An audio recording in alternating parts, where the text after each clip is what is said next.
Hi, thanks for joining us for the Family Plot, Gardening in the Mid-South. I'm Chris Cooper. Birds are a colorful and sometimes secretive garden visitor. Today we're going to talk about how to attract and observe them.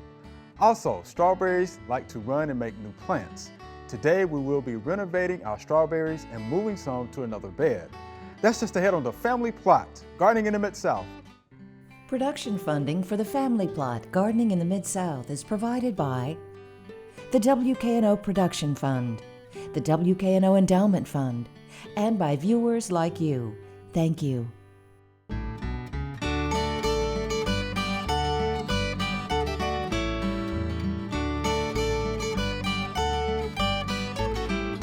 Welcome to the Family Plot. I'm Chris Cooper. Joining me today is Mary Smith. Mary is the Backyard Wildlife Curator at Lichterman Nature Center, and Tom Mashur will be joining me later. Good to see you, Mary. How you doing? It's great to see you. I am so happy to be here talking about one of my favorite things today. I know you are, and you and I had a discussion about this just a few weeks back, so we're just glad that you're here. So let's talk about bird watching, because you did tell me during that conversation that bird watching is becoming wildly popular. It is. Bird watching is one of the fastest growing hobbies in the United States. And you can bird anywhere. Cool. I think a lot of people experienced that over the last couple of years, birding from your own house, in your backyard, or areas in your neighborhood or in your community. So you can bird anywhere. And it's a hobby that anybody can do. Nice. I always say really the only thing you need is a little bit of patience and practice. All right. And then it is a lifelong hobby that you can enjoy just about anywhere. Okay. So tell us, how do people get started with bird watching? People get started a lot of different ways. Okay. One of the easiest ways that people can get started into birding and observing birds is putting up bird feeders in their own yard. And the one thing I recommend to people putting up bird feeders is put up a quality bird feeder. So you don't want to put like a piece of plastic one up there that the squirrels are going to get into. So get something that's going to last for a while. Okay. And the second thing I recommend is invest in a quality seed. So sometimes when you buy the mixes at like a big box store, they have a lot of filler or waste seed that the birds aren't even eating. They're kicking it out, and that's how you get weeds coming up under your bird feeders. Exactly. So if you stick to something like a black oil sunflower seed or safflower and suet, those are not only going to prevent the weeds and get you more bang for your buck, but they're also going to be attracting a bigger diversity of birds coming to those bird feeders. Okay. So setting up bird feeders is one easy way to start observing birds. Exploring in your community, taking a walk around your neighborhood, visiting your local nature center. Yes. Or green space. Parks. Yeah, sure. parks are a great way to get out there and just look and listen and engage with nature. Nice. Yeah. Okay. I can tell you like this so far. All right. So what equipment is needed to start? I know you covered some of those. Are there any other pieces of equipment that we need? Yeah, so really you don't need anything, but if you really want to take your birding to the next level, you want to invest in just a few things. Okay. The first piece of equipment is going to be a pair of binoculars. And binoculars can be intimidating for people, right? Because Yes. not only is it a new piece of equipment you have to learn how to use, but there's so many options out there. So for birding, we recommend looking at a pair that's either an 8x42 or an 8x32. So what do those numbers mean, I was about right? to say, so what do they mean? Right. And you'll find those numbers on every pair of binocular. Okay. So the first number is the magnification. Okay. So when you're looking through your binoculars, for example, these are an 8. When you're looking through your binoculars, what you see is magnified 8 times. Okay. If you have a 10, it's magnified 10 times. Okay? So that's the first number. Okay, got it. For birding, you don't want to get too high, because then the binoculars, your field of view or what you're seeing is pretty small. So really for birding, you want to stick somewhere between a 6 and a 10. Okay. You don't want to get too high above that. The second number has to do with the objective lens here, and it is the distance of the objective lens. Okay, so what does that mean?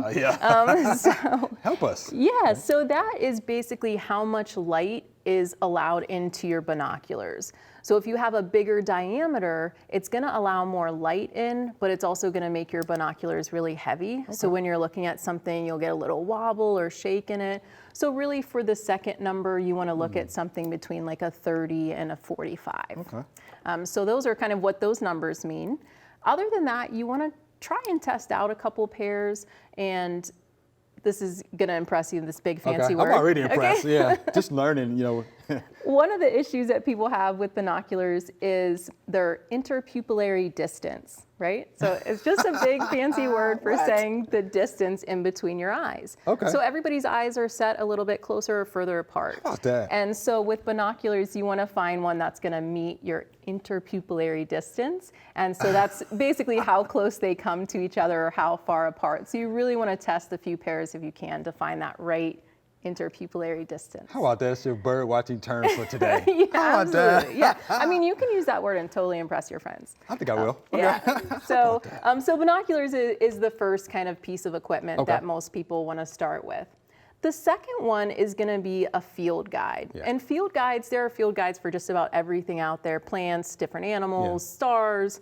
And so a field guide is a book that's going to help identify things that you're seeing in the field or outside in nature. Okay. So you want to invest in a field guide. There are so many different field guides out I'm there. sure. And so I have a few recommendations. Okay. So in field guides, they either are going to have drawings like this one, or they're going to have photographs. Okay. So what I recommend is I prefer the drawings because a photograph is just a snapshot of one bird at one time of the year. And birds change color throughout the year. As they age, they can vary in color. So the drawings give you kind of an overview. Okay. The second thing you want to look for in a field guide is what area does it cover? So there are field guides that are broken down by state. And like we were talking about, birds don't see state lines. So unless you're just really interested in that particular one, I would try to get either an Eastern guide for Eastern North America or a Western guide for Western North America. Or if you tend to travel or just want to see what other birds are out there, I recommend one that covers all of North America. Nice. Okay.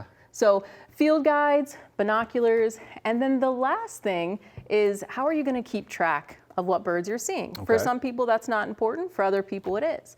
So there are checklists, and those are done usually by state, or if you visit a wildlife refuge or a nature center, sometimes they have field or checklists just for that site. And then also some counties and states will do what's called a seasonal occurrence, and that's telling you what birds are in that area during what time of year. Nice. Nice. And then we'll talk a little bit too about if you don't want to take the paper form, there's definitely technology has grown so much. There are ways to do that on an app or on a desktop computer as well. Okay. So let's talk about some of those apps. Okay, sure. So one of my favorites to use, when I started birding, I was taking these checklists out with me all the time, but now I record everything on an app called eBird. So just the letter E and the word bird. Okay. And that's an app through the Cornell Lab of Ornithology, the leading premier research scientists in ornithology. And it's free to use, and you can record what you're seeing. It records what time you start, the distance you travel, and then of course the birds that you're seeing when you mark them off on your list. What's great about that is not only that you can record what you're seeing, but say I'm going to travel to Pennsylvania and I want to see what birds were seen last week before I get there. And I can go up and I can look, and there's eBird checklists from all across the country and all across the world. So if you're traveling, you can see what birds are in the area during that time too. That's pretty nice. Okay. Yeah, it's a really cool one. The other one I recommend for people getting started birding is there is an app that's called Merlin. And it's going to help you identify the birds. And so it goes through kind of a process, which is a process that we teach on how to identify birds. This app does it for you. And it will give you kind of a list of what the possible birds that you're seeing are. The other really cool thing that just came out in that app is you can take a little recording of sound. How about that? I know, and it helps to identify what bird sounds you're hearing as well. So it's amazing. These things were not out when I started birding, but they've just taken birding to the next level. That is next level. Yeah, it's like now we're all one like world community, all putting in our checklist and seeing what birds are out there. All right. I can see why it's popular now. Yeah. You know, that's pretty good. All right, so you were talking about the binoculars earlier. So what about the scope? Oh, right. So when you get into birding and you kind of want to take it to the next level, and you want to, especially with things that are kind of far off, like ducks that could be far across a lake or a pond, a spotting scope is going to help you see those birds. Spotting scope. Spotting scope, gotcha. yeah. Okay. So when we talked about the binoculars, we talked about, keeping it between like a 6 and a 10, and that's partly because of the weight. Okay. Well, sometimes birds are way further away. So with the spotting scope, you're not going to be walking through the field, trying to hold it up to your eye. You need a tripod, but it will do a magnification. This one is anywhere from 20 to 60. So you're going to get a much larger magnification, but it's not as mobile. So it has its limitations as well. And then the cost is getting up there a little bit more too. So it's one of those things, like when you decide that birding is going to be a lifelong hobby, this is something that you can start to invest good investment. in. Good deal. Okay. Now let's talk about local organizations. Yeah. So here in Memphis, we have a great local organization called the Memphis Chapter of the Tennessee Ornithological Society. And across the country, there are local bird chapters. Sometimes they're associated with ornithological societies, sometimes they're associated with the Audubon Society, but there are bird groups all across the country, and all people have to do is kind of look up where their birding organization meets. Usually they have monthly meetings talking about different topics, and one of the best things they do is they lead field trips to some of the hot birding spots in that area. And you can connect with some of your neighbors and some folks in your community that also enjoy birds. How about that? Yeah. Man, we thank you so much for that good information about bird watching. Absolutely. Yeah, we can tell you're really into it. Yeah, it's one of my favorite things, so I was more than happy to come on and talk about it. Well, we thank you much. Appreciate it. Thank you so much.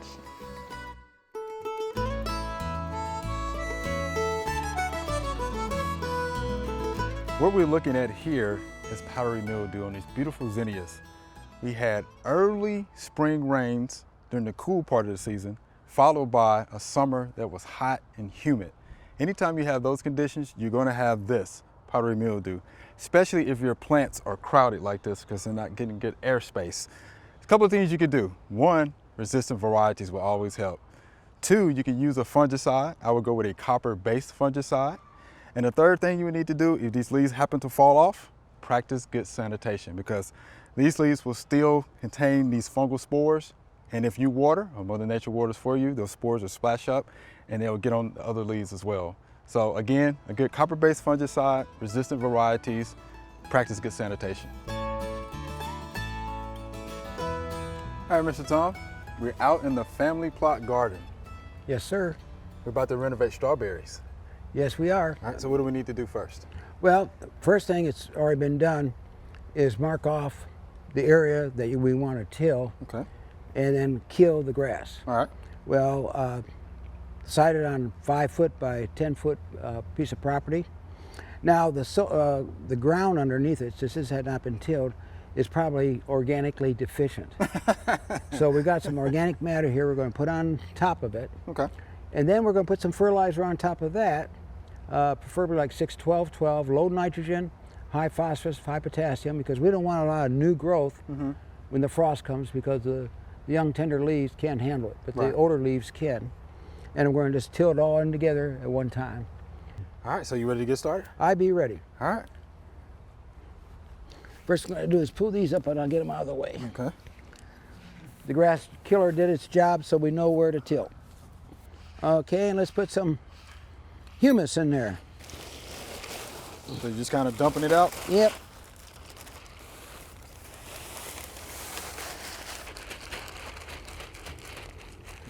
Okay. Now we're going to take a rake and just kind of spread it out evenly.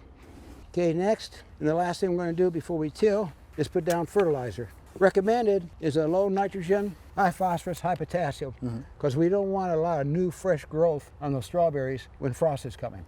Now it's time to start the beast. All right. Being in the no-till generation, the 2 times you really do need a till is when you're putting in a new garden, and also if you're putting in lime to sweeten the soil. I'm raking up the grass that we dug up, and it's not going to go to waste. We're going to set it aside so when a hard frost or freeze comes, we can use that to cover the plants up to protect them. Next thing we're going to do is put down the barrier, Okay. which we're using the cheap shower curtain liners. You cheap, what, $1 Yeah, shower curtain? can't tell you where I got them from, but that's one of those closely kept secrets. It even comes with magnets. All right. And we can just lay it down. Okay. The plastic cover, which was in its former life a shower curtain liner, will be used for a couple good reasons. One, as a weed block. Two, retain soil moisture.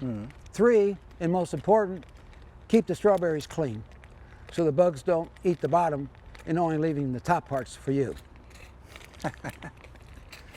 And I'm using these little anchors that you get for ground cloths.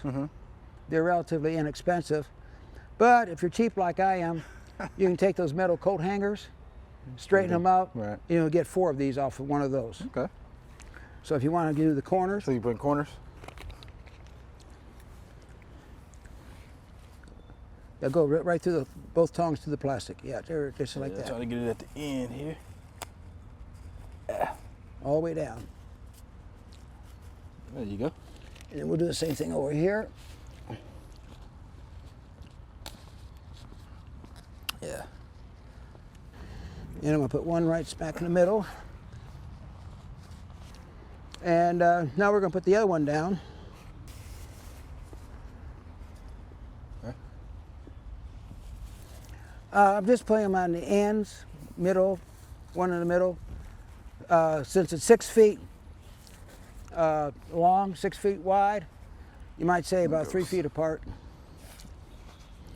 Now we're ready to cut some slits and start moving strawberries to their new home. I like about 8-inch slits, and the reason for that is better chance of catching rainwater, and secondly, it's easier to water it. I talked to the professional commercial grower. He recommends 14 to 15 inches apart for a little bit better air circulation. But you gotta keep in mind, he's got a big field. Right. We're limited to 5 foot by 10 foot area. So I'm gonna stick with the 12 inches apart right now. Okay. Well, as you notice, we got the plastic down, anchored, and we got slits cut in it. Now it's time to start moving the babies. All right. And I'm gonna start over in this far corner and work my way towards the center. And what I'm going to do is dig it, and you'll find that strawberry roots are not very deep. As you can see, Yeah, not at all. very shallow. And we got a daughter on it, so we're gonna go dig that up. And there's another daughter. Now, originally planted in here was 10 strawberry plants. And we got, I say, well over 50. Let's see how many plants we got off that one. Well, there is 4, 1, 2, 3, 4 plants, 5 plants off that one.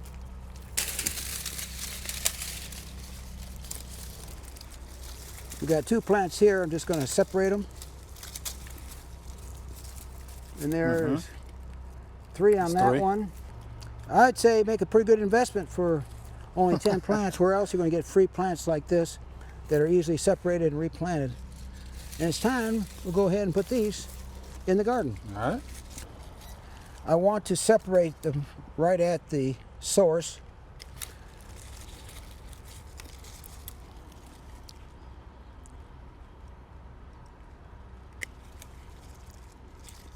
And there is one That's one plant. mother plant. Again, you can see the roots are shallow, Yeah. so obviously we don't really need to plant it very deep. But we do need to plant it as soon as possible to keep the roots from drying out.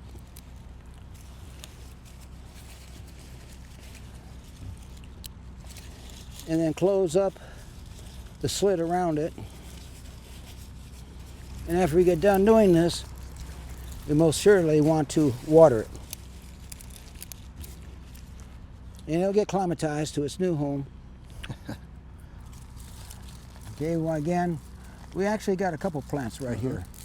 So I just Oh, yeah. separated it. Try to keep as much of the soil. Well, this one here doesn't look prime. So I'm going to set that one aside. What do you think about that one? That one looks good. And we'll plug this one into the ground. Strawberries like it just like human does. If it's comfortable for you, it's comfortable for the plants. If it's hot to you, it's hot to them. Plants, right? We appreciate the demonstration, Mr. Tom, and we'll Okay. just finish this on up. Okay. All right. Thank you much.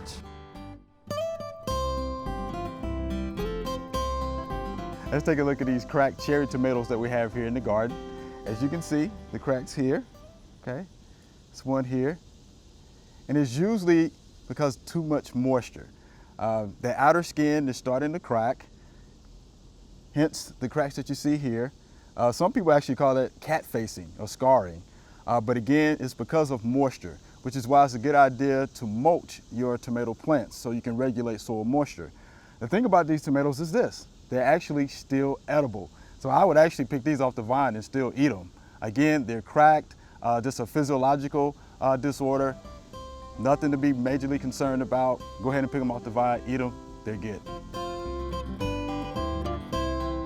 All right, Mary, here's our Q&A segment. You ready? I'm ready. These are great questions. All right, here's our first via email.